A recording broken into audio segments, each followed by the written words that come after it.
সেই নবীকে যদি হৃদয়ে জায়গা না দিতে পারেন, সেই নবীকে যদি ভালো না বাসতে পারেন, সেই নবীকে যদি মহব্বত না করতে পারেন, সেই রাসূলকে যদি সবকিছু থেকে ভালো না বাসতে পারেন, আপনি পরিপূর্ণ মুমিন কোনোদিনও হতে পারবেন না।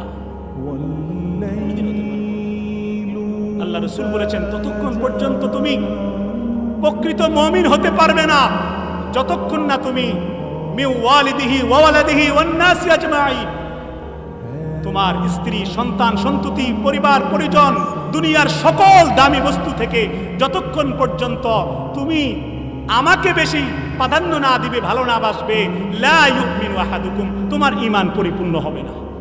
ঠিক কি না? তাইলে আমাদের ভালোবাসার সবচাইতে বড় জায়গা আমাদের রাসূল, ঠিক কি না? সেই রাসূলের বিরুদ্ধে কোনো কথা হইলে, চাই সেটা যেই হোক, আমরা সুযোগ থাকলে তার জিহ্বা টেনে আপনার কুকুরকে খেতে দিব, কথা বলে ঠিক কিনা?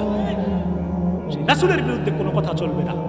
রাসূলের বিরুদ্ধে যদি কোনো কথা হয়, তখন আমরা দল ভুলে যাব, নেতা ভুলে যাব, আমরা যেদিক থেকে ডাক আসবে সেদিক থেকে নিজের জান প্রাণ দিয়ে ময়দানে নেমে যাব, কথা বলে ঠিক কিনা?